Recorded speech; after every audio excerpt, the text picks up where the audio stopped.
Missed out on the SEO event of the year? Don't worry, I got you covered. The 12th annual SEO Rockstars was a smash hit, and now you can relive every moment with the comfort of your own space. Introducing the SEO Rockstars 2023 video recordings. Get ready for a digital SEO revolution. Witness the genius of the industry leaders like Dory Friend, Techabytes, and more. They share the strategies that can transform your SEO game. With a few clicks, you can access these individual insights whenever you want. Don't miss out on this golden opportunity to supercharge your SEO skills. Be the SEO rockstar that you were meant to be. Visit SEORockstars.us and grab access to these remarkable video recordings today.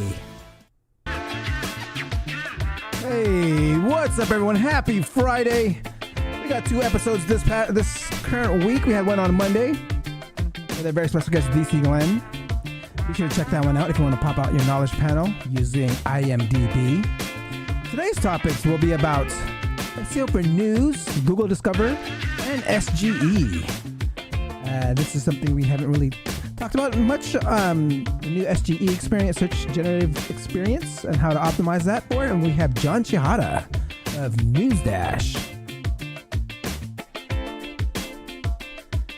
Sure to get your shouts out. Let me know where you're watching from.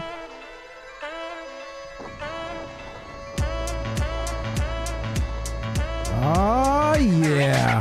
Happy Friday. Kim, hey, Dre, finally made a live show. It's been busy. Miss you too, Kim. Hello, hello.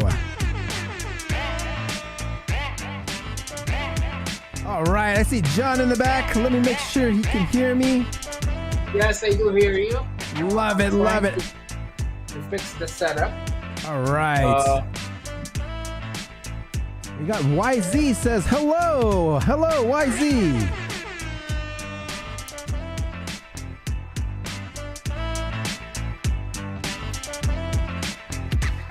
Can you hear me well? Yeah, I can hear you very well. Nice and clear. Love it. How's the image?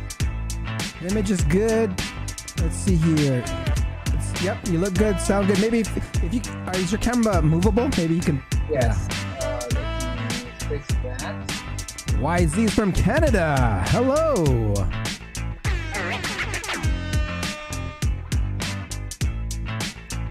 This is better? Or yep, a lot better. All right, you're calling in from Florida, right? Is it Florida? Me? Yeah. New Jersey. New Jersey. Lovely New Jersey. Love it. Man, I guess the SGE got it wrong then. I did a quick search. Where are you from? It's in Florida. I wish I live in Florida. Oh man, Kobe says hello, John. Awesome to see you on the show. How can I see the comments? Oh, it's on there. It's in the YouTube. If you just go to YouTube, it's on the comments. But they are. Oh, I see here. It's on the screen. Yeah, it's on the screen too. They come on the screen. Okay, thank you. All Let right. me close my apps.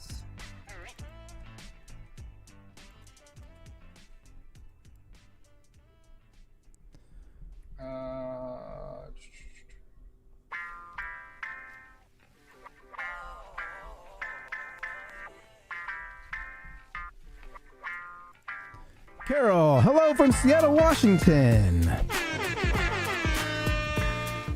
If you guys are just tuning in, we got John Shehata in the back. We'll be talking about SEO for News, Google Discover, and SGE. Be sure to get your questions ready, and I will address them in the order that they are received. We'll learn a little bit more about John's SEO journey, him founding NewsDash.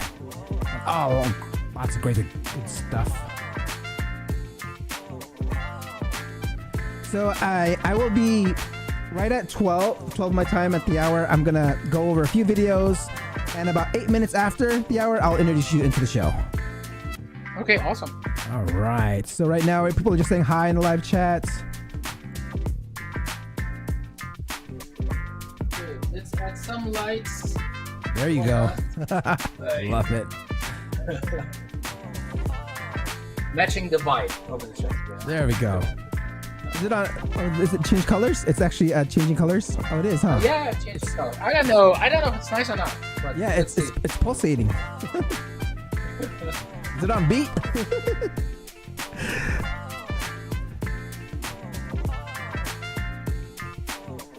Will you be at Brighton SEO in San Diego? Maybe. Maybe. Are you going? Yeah, I'll be there. It's Okay. my first Brighton SEO. I mean, I haven't traveled to Europe, so since it's the first one here in the US, thought I'll check it out. Yeah. So thought it would be pretty cool. Fletcher says, "Hey guys, happy Friday!" Hi, Fletcher.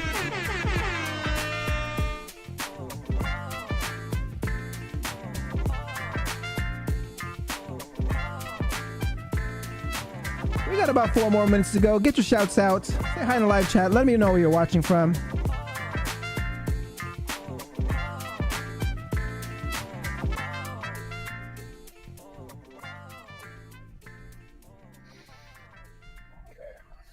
Right. Jeremy says, "What's up, everyone? What's up, Jeremy?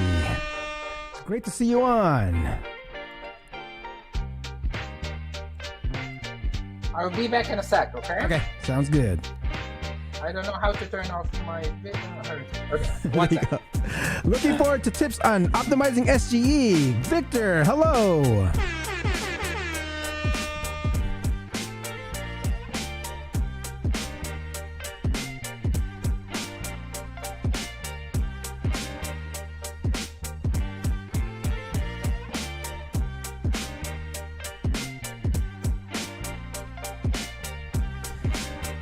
If you guys haven't didn't know yet, Nathan Gotch put a new book out, SEO Entrepreneur. It's actually pretty good. I just started skimming through it. It's a great blueprint for anyone that wants to get into the SEO business. Logan, hello. Who's going to Brighton SEO next week? I'll be there. I'll be doing SEO on the streets, recording some videos, getting some interviews.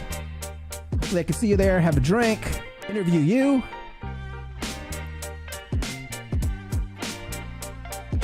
Chauncey, hi from San Francisco.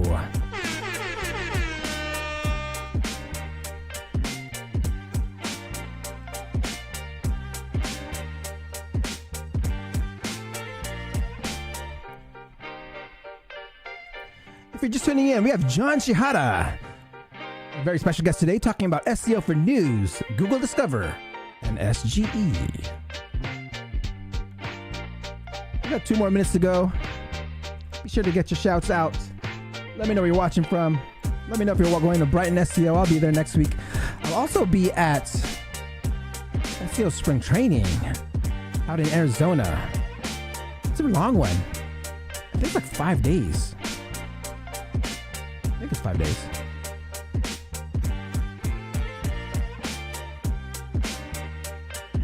And if you missed SEO Rockstars, be sure to check out the videos.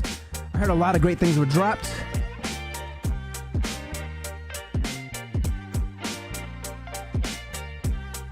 I'll be sure to check those out myself because I wasn't able to fly out this year. But Rockstars are somewhere a lot of nuggets are dropped. So be sure to check that one out. Go to SEORockstars.us. All right, we got 1 more minute to go. I'm going to go ahead and start lowering down the music to get things ready here. We have John waiting in the back, so he's ready to go. And I'll see you guys on the other side.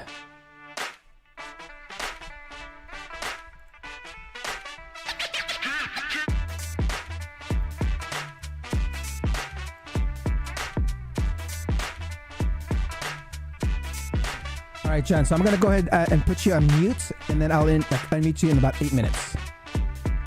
All right.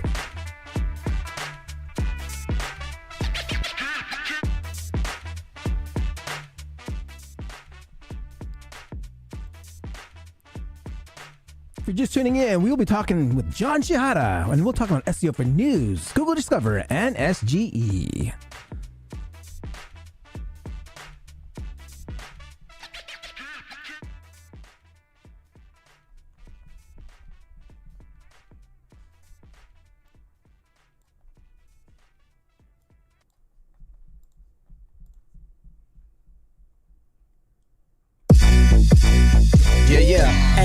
time to get it started, no delay, let's work.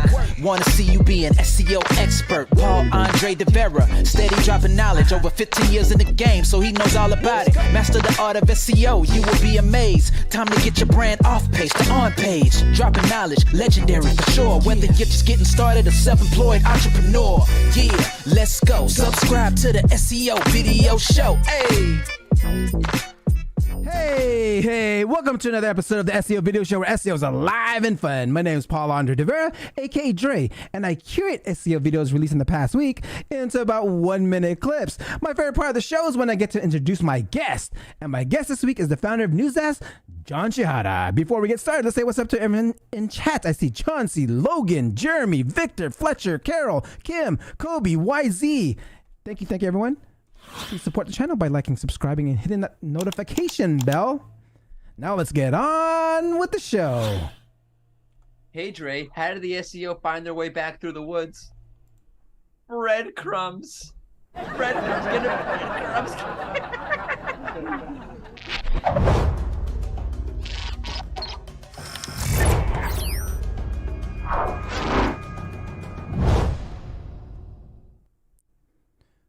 First with Google News, it seems like they just released another core update in November. And also they just finished, believe it or not, mobile first indexing is now complete after all these years. Google started focusing on more on mobile devices beginning back in 2015 with the mobile friendly update. I included all the links on how you can make sure you can have the best practices in Google mobile first indexing.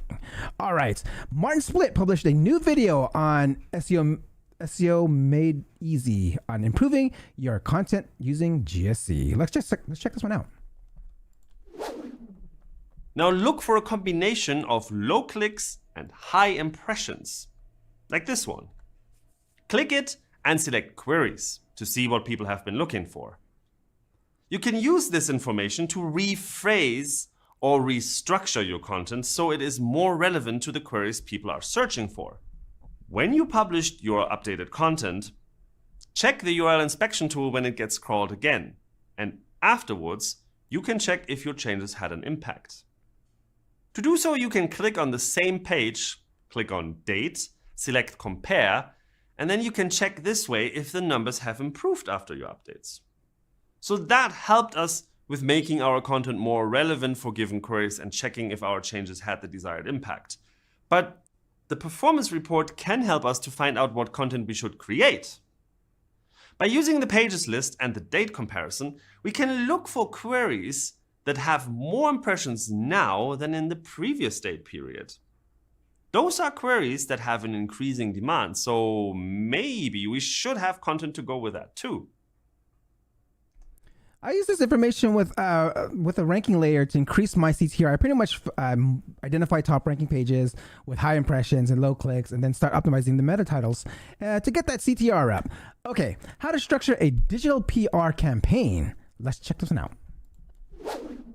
out. The way to structure a PR campaign really is to come up with an idea that's relevant to your niche, more or less related to your industry, that's newsworthy and actually is insightful and that journalists will want to cover. And how do you do that? You know, that's pretty ambiguous. Like, what is newsworthy, right? So newsworthy is, you know, is your campaign idea relevant to today's society, to what's going on? Is it trend? Is it talking about a trend? Is it something that's related to what's going on in society as a whole? Is it unique? Are you offering unique insights and perspectives through data, original data? Are you contributing something? You know, is your story, is your idea compelling enough to capture people's attention, capture journalists' attention, and in turn their readers as well? So those are kind of like the elements that you need to think about. And then after that, you know, you have this idea, then you need to gather the data, and you can do so by running a survey or by looking at existing data that's already out there and compiling it in a way that is insightful and you know, it generates a compelling angle, a compelling idea.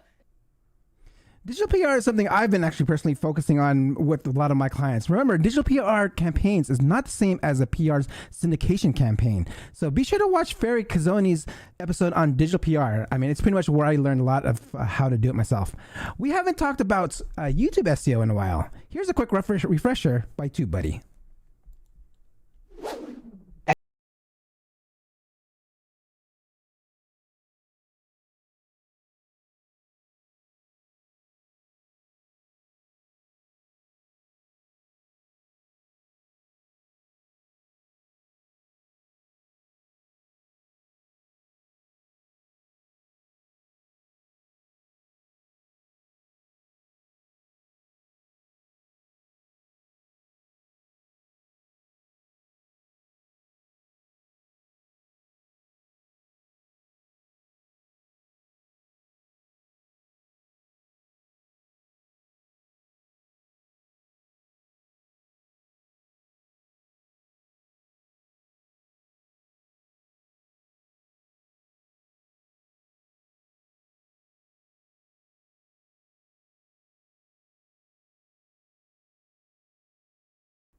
I go one step further with file naming. I make sure my video file name is keyword rich itself. You'll notice when YouTube extracts this and makes it your title. So for more tips on video SEO and YouTube SEO, visit seo.video/checklist for my ultimate video SEO checklist on ranking videos.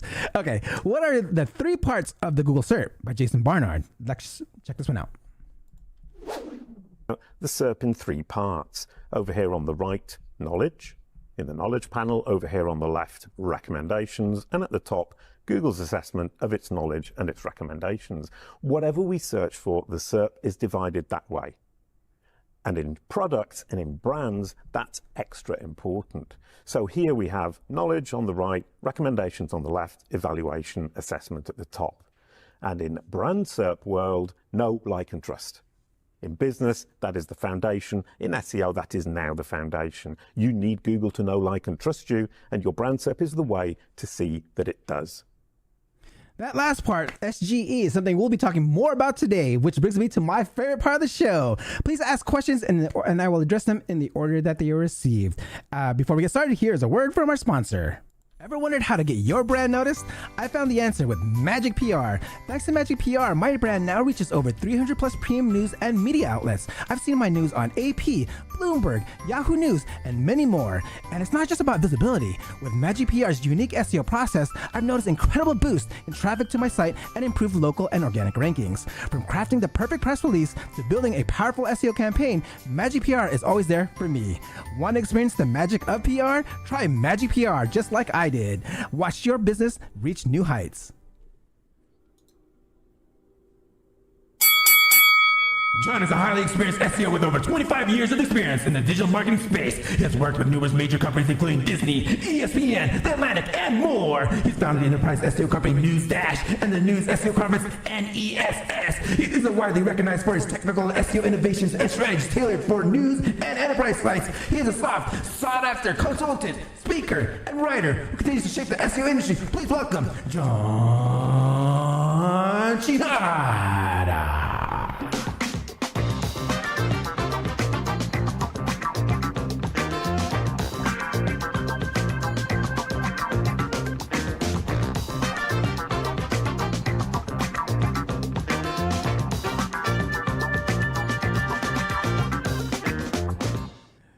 John, my man, welcome to the show. What's up, Paul? How are you? Do I call you Paul? Do I call what is your favorite way? Like Dre. What Call me Dre. Everybody, all my friends call me Dre. And you are my friend. I'll call you Dre. Okay. Okay. Love it. Thank you so much for having me. I love the show. I watch it all the time, and I was always like, I wish I'm on the show. So thank you for reaching out. It's I really love the show. Of course. Everyone, let's give a round of applause. All right. This is the first question I ask all my SEO professionals that come on here in 1 minute or less. How does John get ranking on page 1 of Google? Oh, okay. A lot of hard work. There is no easy tricks.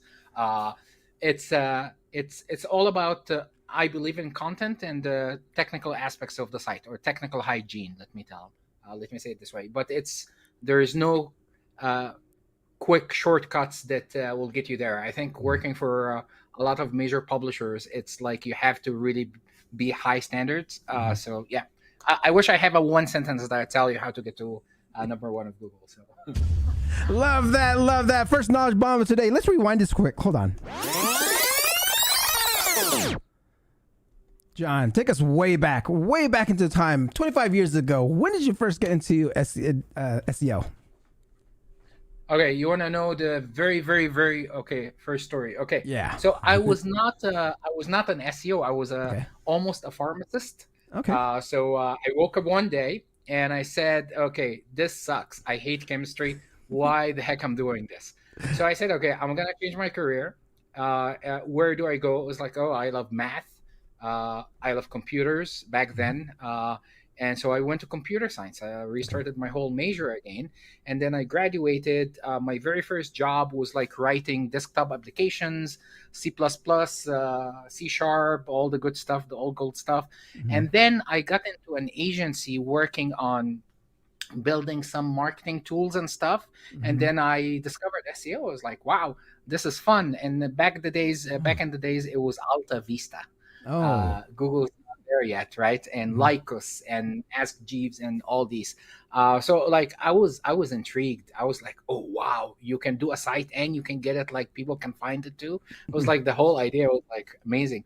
So that's what I did. I got into the dark side. No, I'm kidding. But I got there. I started working in the agency, and I learned so much in the agency. I think I stayed there a year or so. And then I got my very first job at a publisher.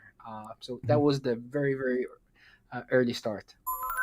Love that. Love that. So how did you actually learn it then? I know you said you were actually building applications and you saw it. Then how did you actually learn SEO? Okay. So a lot by practice. Back in the day, Alta Vista, you put few keywords on a page. You do a lot of tricky stuff, and instantly you outrank everyone. I had my own sites that used to outrank YouTube. So I was testing a lot of that stuff. I think that was about the time when YouTube just came out or so, and then Google didn't buy them yet, right? So that was a separate entity from Google. And then I read books. Back then, there was not much information online about SEO, right? So you get your knowledge from conferences. There used to be a conference called SES, Search Engine Strategies. And that conference, we used to have like 4,000 people. It was in New York City. 4 floors of sponsors alone. It was amazing. So you meet all the smart people over there. I stood in the hallways listening and like absorbing as much as I could. And then I remember there was a book. It's called SEO an Hour a Day, Hour a Day or something like that. That was like 20 years ago. And then slowly you buy a lot of books. But now the amazing thing, there's so much knowledge. Your show, a lot of blogs, a lot of SEO experts out there. So it's much, much easier to gain knowledge now than before. Love that. And what part of SEO actually made you so interested in it? Like, why do you love SEO and even created like a whole business around it? Yeah. So, so as you know, PPC, right? You have this instant gratification, right? You pay for something, you start seeing results and so on. For SEO, it was more or less like computer science problem solving, right? Where you're trying to reverse engineer something to understand how it works. And this is the best part of SEO, right? We are problem solvers, right? We don't have the exact formula of Google algorithm. We don't know exactly what are the different weights and stuff like this, but we look into it and we test and we are hands-on and we try to figure out to help our clients or our either like in-house or agency and whatever. The problem-solving aspect of SEO was the thing that really got me into it. Got it. Love that. Love that. And let's fast forward to today. Now you have an agency, you have NewsDash. I mean, you work with great clients. I mean, like, how'd you get to that level of working like with such big names?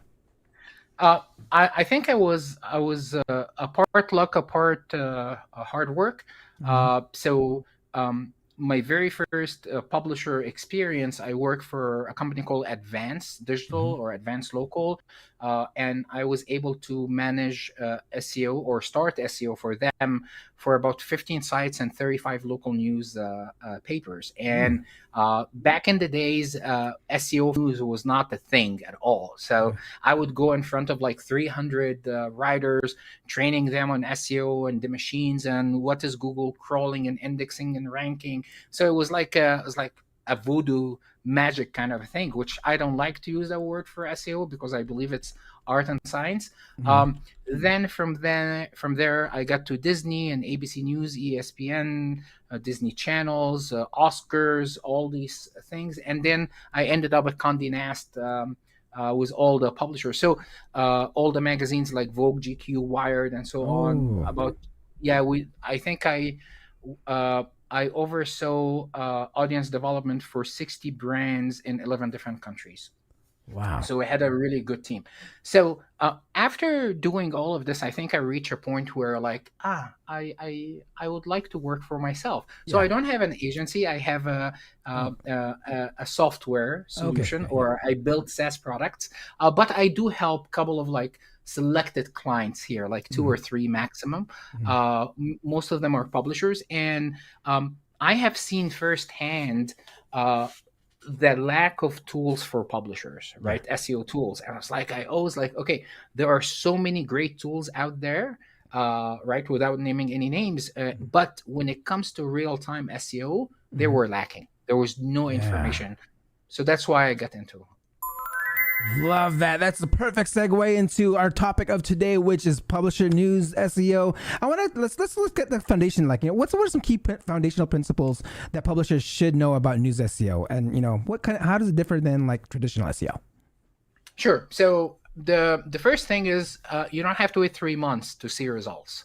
You can see results immediately, right? So it's like within minutes, right? You can see results. The second thing you should know is there are different surfaces of news in Google, right? When people say Google News, they probably are talking about the top stories or the news box module in SERP. So if you go and search Joe Biden, you will see top stories on the top on desktop, right? And it's like maybe 3 to 7 stories. And then below that is the organic results, right? So Google identify any kind of a query that is trending or news worthy, and then they start displaying that SERP feature of the news box or the top stories as they call it. Now, this is one surface is in the search, right? Another surface was when you click the news tab in Google search. That's another place. The third surface is when you actually go to news.google.com.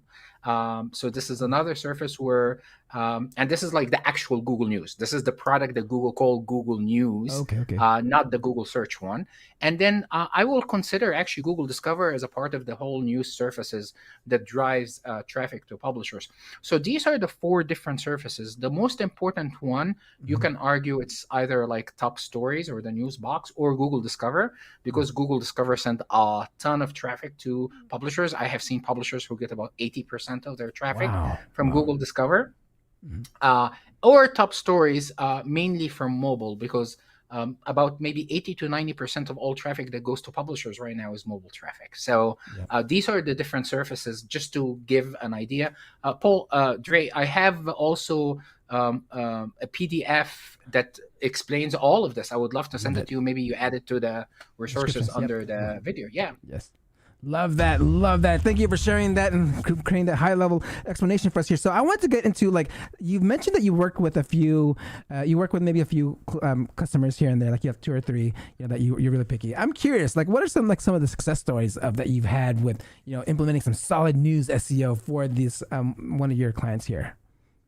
Yeah, so absolutely. There is a lot of strategies, right? One of the strategies I like and I'm focused on a lot is diversification. So in our time and now is like diversification is needed more than never before. If you think about, like, Facebook used to drive maybe 50-60% of the traffic to publishers. pre 2018, right? And Google used to be like the biggest driver of traffic. Then Facebook came, and then Facebook, since 2018 till now, their traffic to publishers keep going down, which leaves publishers and sites in a very risky situation because they have a risky portfolio, right? If you think about it, right? When you go to the stock market and you buy some stock, you don't buy one. This is what's happening to publishers, right? They get the majority of their traffic, 60, 70, 80% of the traffic is coming from Google. So anything that happened with Google, any core update, any helpful content update, and it goes wrong, they lost the majority of their traffic. So I say you have to diversify your traffic, right? Find other sources of traffic. You have to diversify your audience, right? So if most of your audience are like 40, 50 years and older, you have to figure out a way to like younger audience, and you have to diversify your content. What do I mean by diversify your content? You have two types of publishers. Some will all about like news, right? And zero evergreen, and some all about evergreen and zero news. Both strategies, in my view, are missing, right? If you're all about news and you have no evergreen, you will reach some points where you have a slow news cycle, right? So after Trump, for example, right, a lot of publishers lost a ton of the traffic. It was not as exciting. There was not much as news as it used to be before, right? But if you have evergreen strategy, right, this will give you sustainable traffic. Right. So if you write about the best whatever and so and so, will get you this kind of traffic. And if you have all evergreen and you have no news, right, you're lacking what I call the QDF content, right? It's like, because when you all about evergreen, there's like, let's say, for example, you write about mortgage rates. If you check mortgage rates now, it's all populated by news, right, on the top. So it's pushing all the evergreen content or the organic results down, and you miss it completely on that traffic.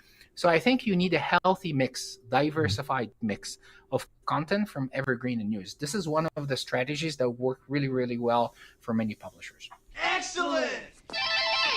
Love that. Can you go a little further on some evergreen content? So like, what are some other topics people can talk about like on evergreen stuff?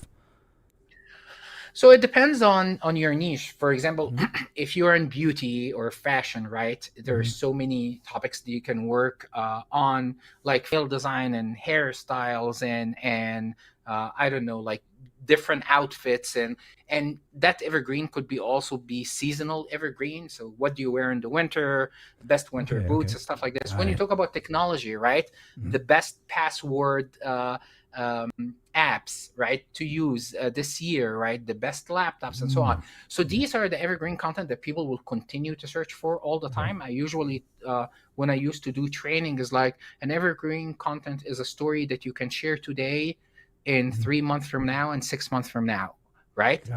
So this is evergreen. News content is like a story that if you shared it in 3 months from now, it doesn't look right? It's like it's out of place. So yes, every publisher, based on their niche, should have some kind of evergreen content. Even like when I work with publishers like the New Yorker, right?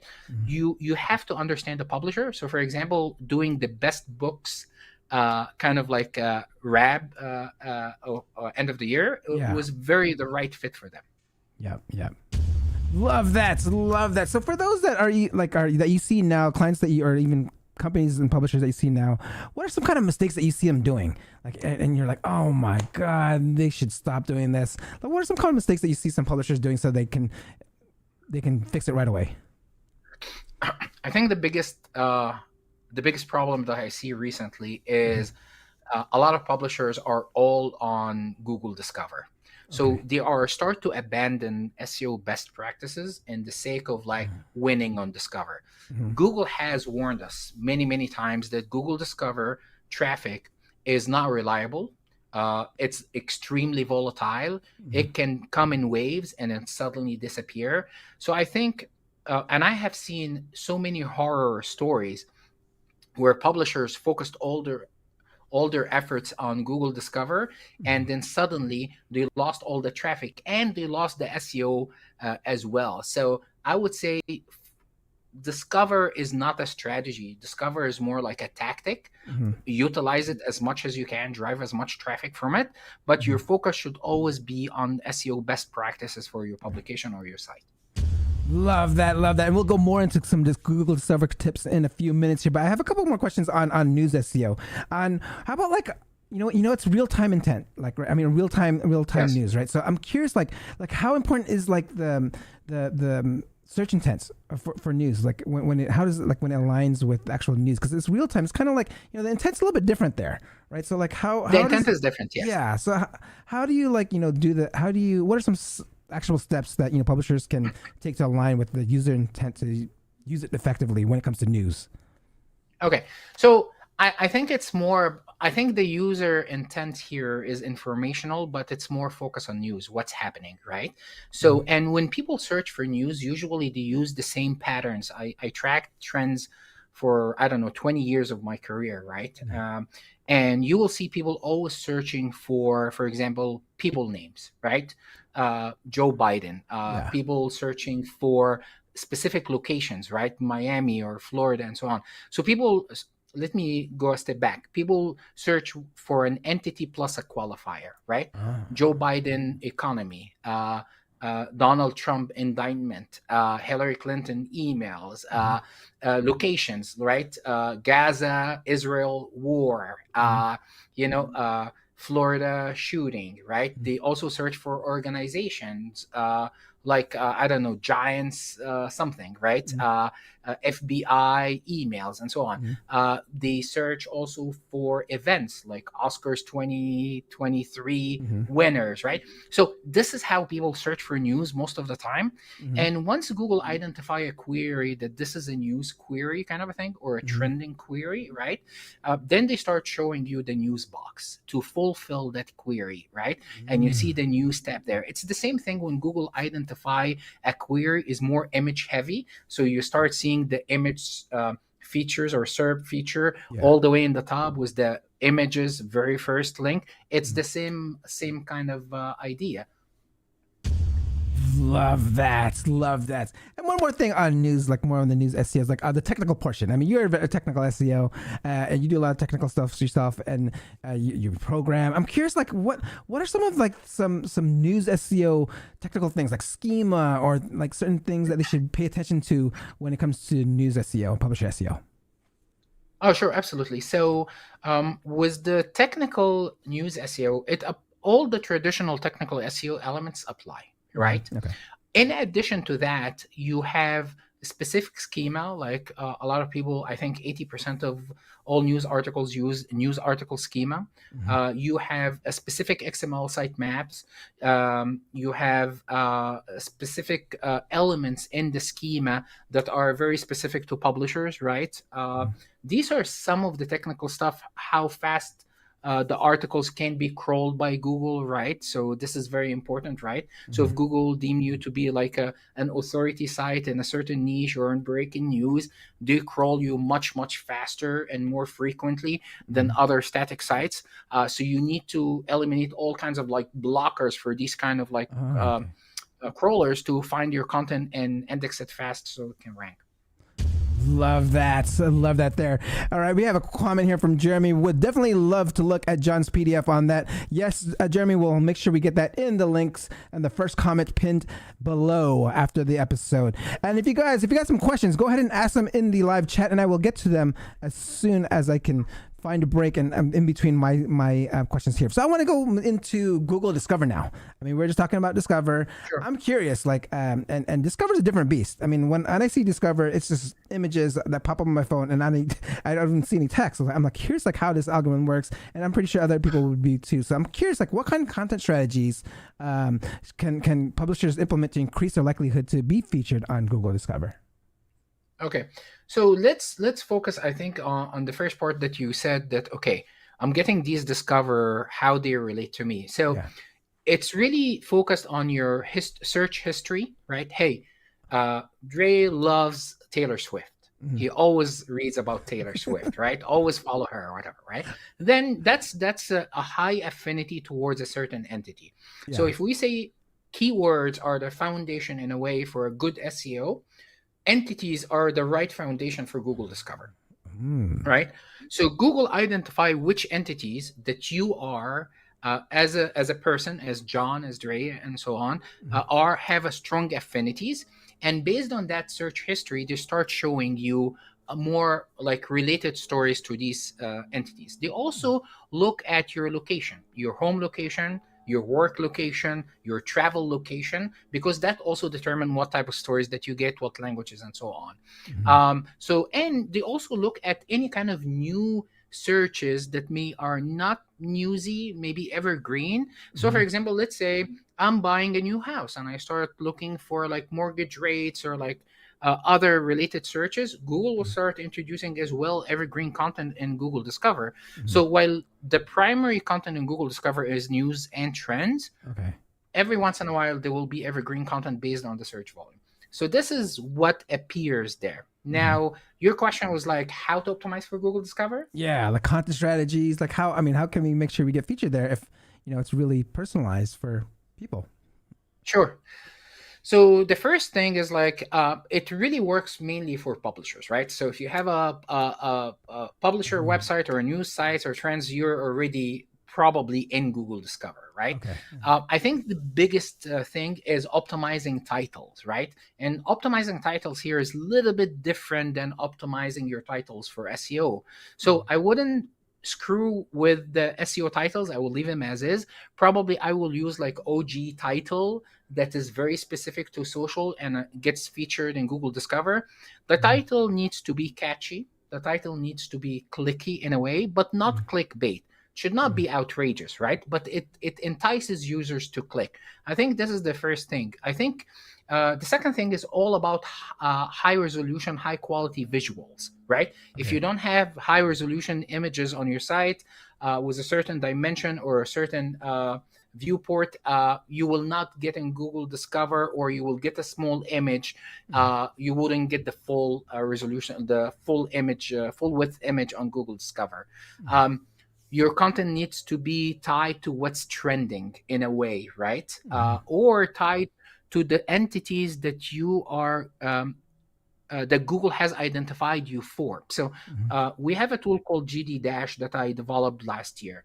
GD Dash, what it does, it examines your content, look at what content that your site is getting, and identify the entities that have the highest authority for you, for your content. So if we say, you know what, this entity for you, Joe Biden shopping and stuff like this, some entities are very good. Every time you write a story about them, you get traffic.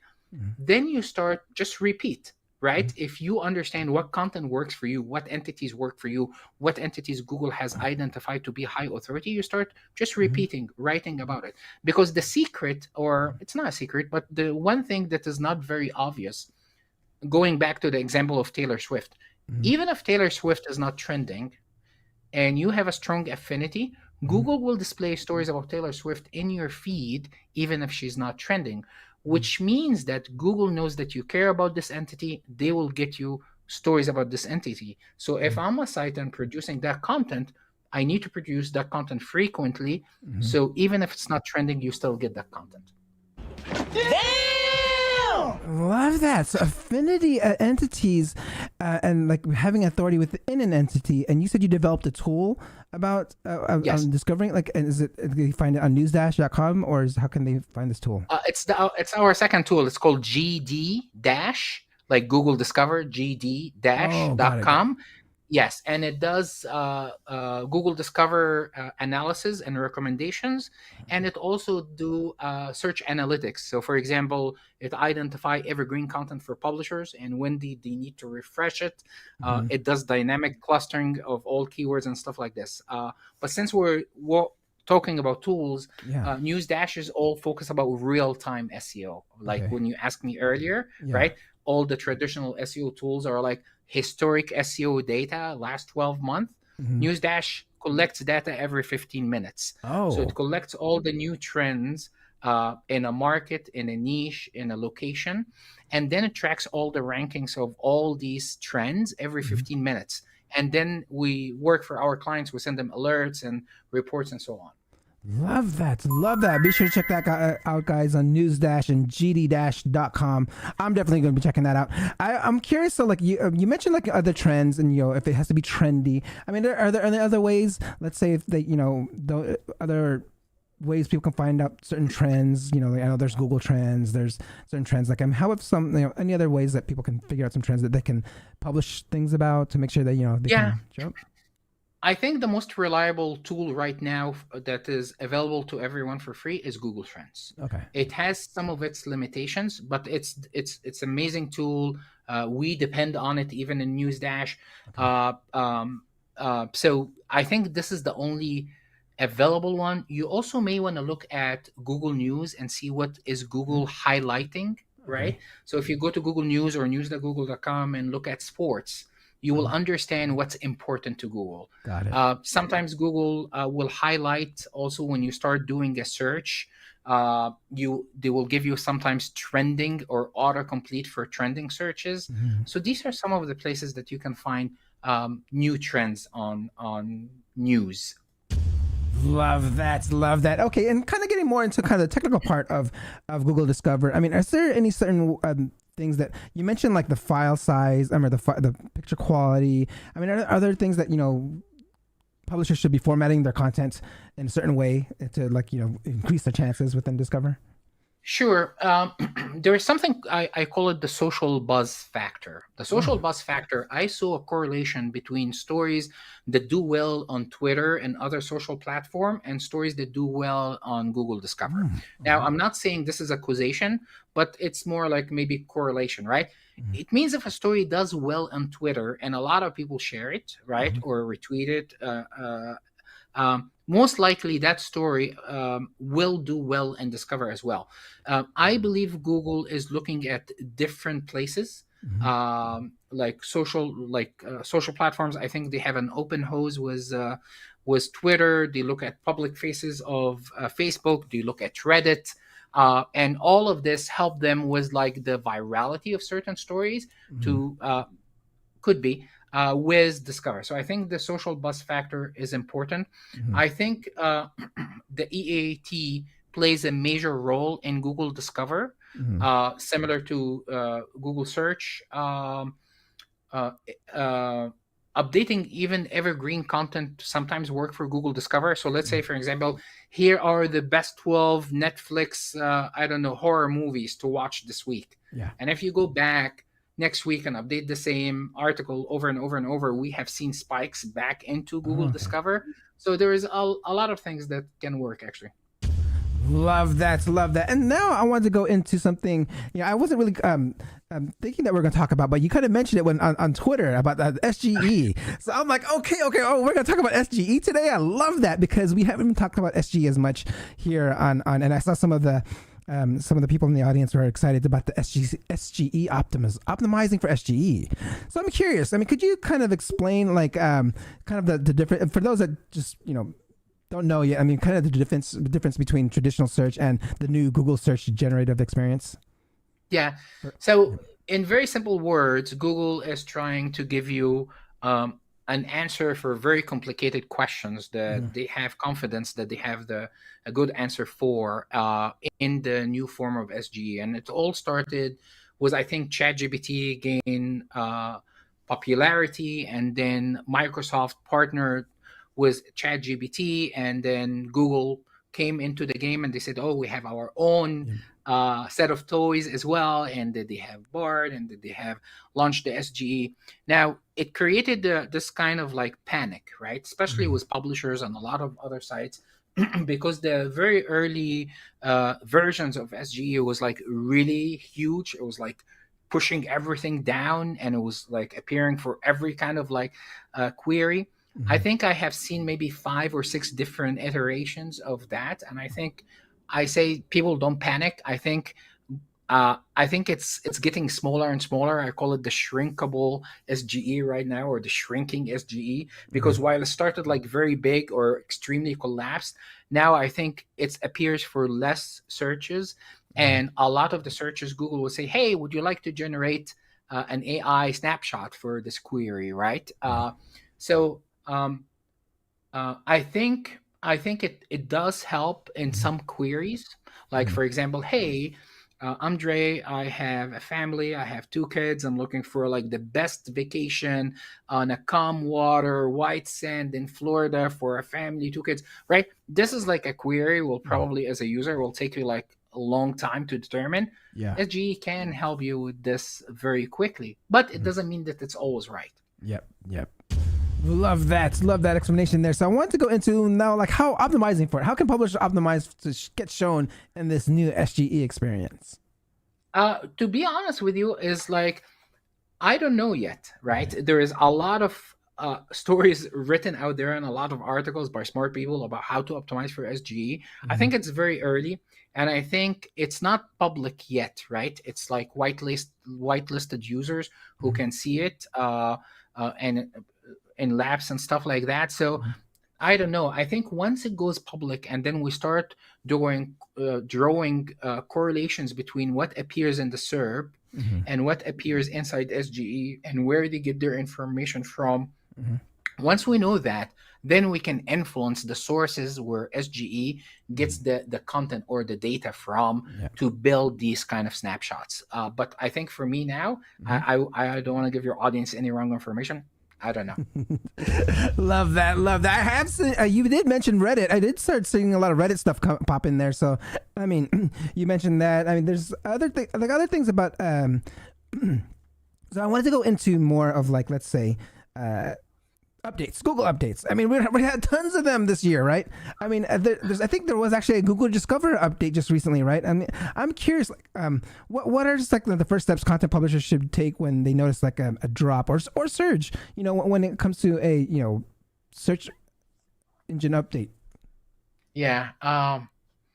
Yeah, there were so many of them, right? I think there were like 5 or 6 over the last 2-3 months. I was joking with someone. I feel like there is a quota that they have to, you know, finish before the end of the year. Oh, we only did like 1,600 updates this year. We have to get all the way to 2,000. I'm joking for sure.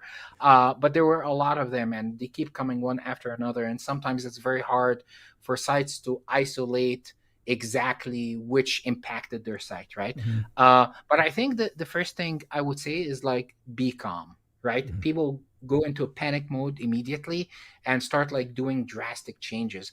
I usually like to wait for few days, a week or 2, because as you know, a lot of times Google will go back and adjust certain levers on these recent updates, or there would be a bug and then they will fix it. Like recently, I think there was a bug in the October 1st update, and then it got reported, and they reported that there was a bug in October 31st, and I think they fixed it yesterday, right? Yeah. So sometimes, or they will do something, a certain update, and they will see that, oh, it impacted 10% of sites that we really care about, and they should be in the SERPs. So they go back and update the levers. So I think the very first thing is wait. Don't panic. Don't go into like a frenzy of changes. The second thing is like, you have to identify, is it related to content? Is it related to technical? A lot of recent updates are very content heavy. You need a better understanding of how Google evaluate content, right? So there's a lot of amazing articles written based on helpful content updates and all these stuff. So there is a lot of good content. I think these two are the very first step to deal with these kind of content Google updates. Love that. And can like NewsDash help with anything updates? Can people be able to track and see if they were hit with this? I mean, GD Dash can. Oh, GD Dash. Yeah. Okay. So there is a lot of good tools out there. GD Dash, what it does, it collects all the data from Google Search Console, and it prepare all these kind of different reports that you go in. So for example, nice. On this keyword cluster, let's say DoorDash coupons, you have 700 keywords, and these 700 keywords, after the recent core update, it dropped by 50%. So it start identifying maybe clusters of keywords, clusters of content, stuff like this, patterns. It try to figure out patterns. Definitely on NewsDash, what it helps with mainly is like real-time trends and real-time rankings. Okay. So it's more in the real-time aspect of things. Love that, guys. I'm coming to my last few questions here. Be sure to ask questions if you have any questions, because we're coming close to time here. So I wanted to go ahead and, like, for those, like, say, and a lot of people say, like, for any Google updates, they say just great content, just great, like stuff like that. I mean, is there any like other like tips for publishers to like future-proof their content against any potential algorithm changes?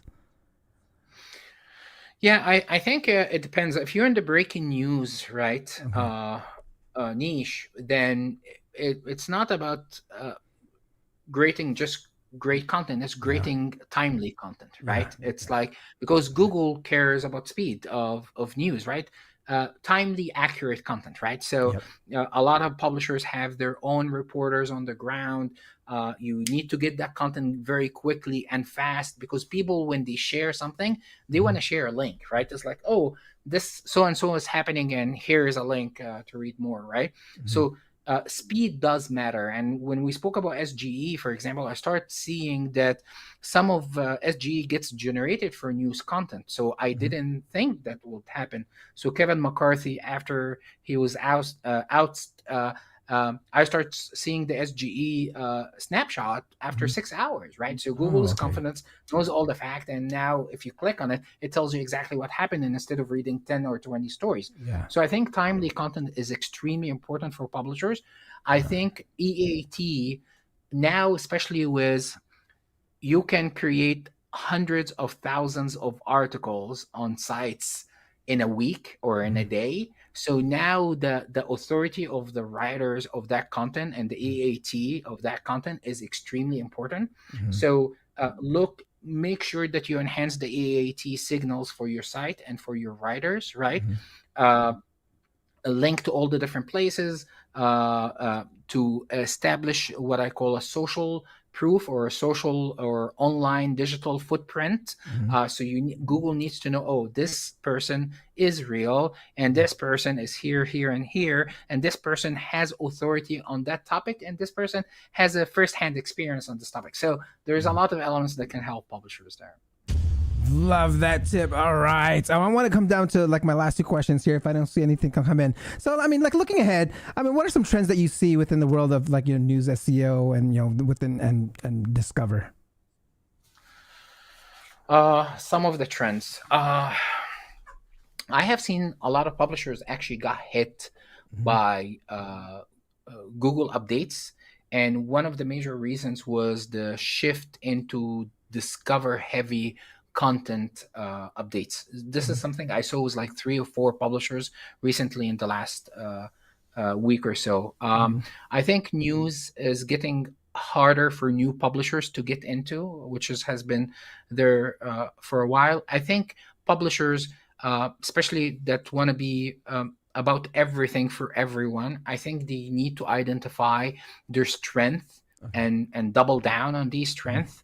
They definitely can experiment with other stuff, but they have to know what there are strengths and focus on that. For Google Discover, it's still very volatile. I see a lot of YouTube now. So YouTube is a great penetration into Google Discover. So a lot of videos there. And I still see like catchy, clicky titles still work very well in Google Discover. So love that. Love hearing that YouTube's going in there, because I produce a lot of YouTube content. Hopefully I get pulled in. Hopefully I get pulled in there as a some type of news or whatever. But that's gonna be awesome. And for, I mean, when you said authority, like again, I feel like that whole entity authority is like a great point that you brought up earlier. So that was gd-.com for the entity find, kind of understanding what your site has an authority on the entity, right? That's great stuff. Exactly. Great stuff. All right, I didn't see any questions come in here. This is the last question I ask all my SEO professionals that come on here. If someone wanted to become an SEO professional, get into the SEO industry, what would your one tip be to them? I think the very first thing is you need hands-on, right? Create a site. Go get to WordPress and optimize it and write whatever. You need to have hands-on to understand the technical aspects better, the content aspects better, and so on. The second thing I would say is because reading only is not enough. You need that experience. Follow trusted SEOs, right? There is a lot of SEO advice out there that is not good, and it's harmful. So I think you need to follow like experts. Follow Google. They really provide, between John Mueller and all the other team members of Google, like really provide amazing insights. And read a lot, and because I think understanding what's coming and understanding why, the reasons behind why something works, I think it's more important than why should I use this or not. So I think these are the top three, but hands-on, it's very important. Love that. And I actually just forgot, I was supposed to ask this question for a friend of mine, and because he has a publishing site and he has he's curious about like content pruning, because content pruning has been like for regular sites has been like, really, really great for like boosting up rankings, because it kind of frees up some crawling space. I mean, what are your tips, or what's your take on content pruning for news sites? Yeah, so recently one of the top publishers, they said that they're gonna prune, I don't know, 30% of their content and stuff like this, and I think Google came out and said, no, don't do that. It's not good, because it attributes to your authority, right? So let's say if you're gonna delete 30,000 good articles about topics 1 to 10, when you remove all this content from your site, you lost a big part of like this content coverage on your site, and it impacts your authority. So Google saying, hey, don't just like prune content. I think to prune content, especially on publisher or evergreen sites, I think you have to see content that is not good, or it's not helpful, or it's outdated, right? Or so usually I look at traffic. Does this content get any traffic at all or not? But this doesn't mean that it should be deleted, right? The other thing I look at, authority, right? Is this content authoritative? Does it have a lot of links? Did it have a lot of buzz back in the days, right? And is it helpful and updated, right? It's like, okay, do I need to update it? Is it like outdated? Maybe instead of pruning it, update it or redirect it to something else. So I don't think I wouldn't go like quick and fast to like just pruning all content on the site. I will like look at to certain criteria to determine if this content should be removed or not. Love that. And so like, I mean, he was mentioning like he was thinking about removing content like where it was like getting no impressions, or like not even no clicks, like within like the past 6 months. I mean, that's pretty safe to say like, hey, this is not helpful. Right? Okay. Yeah, and maybe it's not helpful, and maybe it should be redirected somewhere else. But for news publishers, if you write a really good, amazing interview with a celebrity 10 years ago and no one is searching for it and it's not getting any traffic, it doesn't mean it's not helpful or it's not important, right? It means it's not timely right now, but I think it's a part of the archives, and I still think it's important for the authority of this publisher on this celebrity or on this topic in general. So Got it. Love that. And for this episode to feel complete for you, any like final comments, and how can people get a hold of you? Oh, sure. So I'm very active on LinkedIn. I'm very active on Twitter. You can definitely send me a message on LinkedIn. I read all the messages there. On Twitter, you can absolutely send me a tweet. I'm still calling it Twitter. Is it okay? X. I'm not gonna call it X. What are they calling the tweets now? Do you know? It's like the X's. You can X me. X you. There you go. Yeah. Shehata, is Jay Shehata, right? On Jay Shehata, yes. And on LinkedIn, it's John Shehata. So I'm very active. If you need anything or help, and I can do it, definitely I will. Love it. Everyone, let's give a round of applause. Thank you. Thank you, John. Can you hold on for one quick second? Hold on for one quick second while I sign off here. All right, guys. That concludes another episode of the SEO Video Show. Please support the channel by liking, subscribing, and hitting that notification bell, and also visiting our sponsors. We had SEO Rockstars.us, Get the Recordings, and MagicPR.com to get your PR syndicated. All right, I will see you not next week because I'll be at Brighton SEO, but the Monday after next week. All right, peace out.